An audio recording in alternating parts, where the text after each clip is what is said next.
Следуваат на новите вести на Слободна ТВ. Собранието денеска со 63 гласа за го избра Ристо Пенов за министер за локална самоуправа. Пенов доаѓа на министерската функција откако неговиот сопартиец и претходник Горан Милевски поднесе оставка од функцијата од лични причини.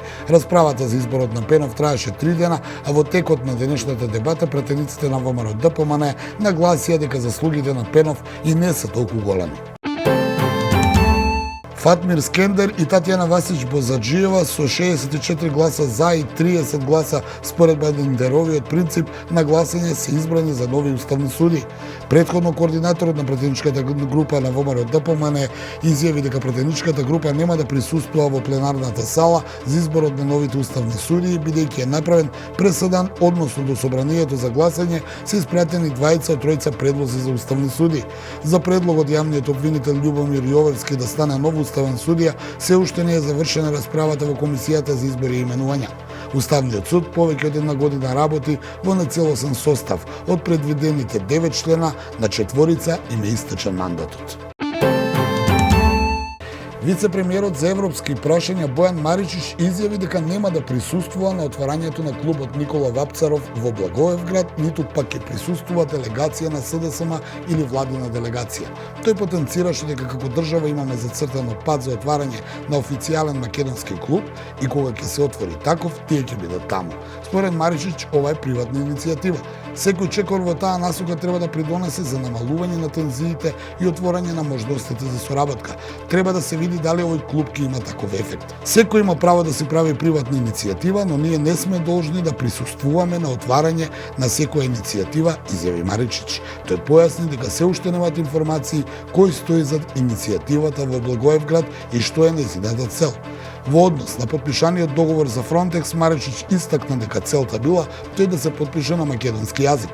4 години не можевме да го подпишеме затоа што Бугарија изразуваше резерва за формулацијата македонски јазик и бараше формулација да гласи македонски јазик согласно уставот.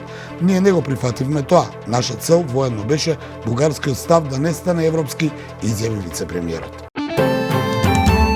Од викендов завршува летното и почнува зимското сметање на времето. Стрелките на часовникот во ноќта меѓу 29 и 30 октомври треба да се поместат за 1 час наназад откако владата одлучи да нема промена во досегашното летно и зимско сметање на времето.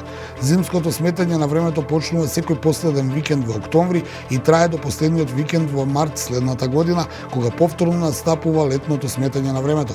Во Македонија важи времето што му е соодействува на универзалното координатно време зголемено за 1 час од средноевропското зонско време. Американскиот претседател Џозеф Бајден изрази скептицизам за изјавите на рускиот претседател Владимир Путин дека нема намера да употреби нуклеарно оружје во Украина. Бајден смета дека самиот факт што Путин споменува дека нема да употребува атомско оружје упатува на како што потенцираше многу опасен во начинот на кој Москва му пристапува на овој проблем. Претходно, во својот вчерашен говор, Путин ги отфрли тврдењата дека Русија планира да употреби нуклеарно оружје во Украина, инсистирајќи дека Русија не се заканила дека ќе користи такво оружје, туку само одговара на нуклеарната уцена од западните лидери.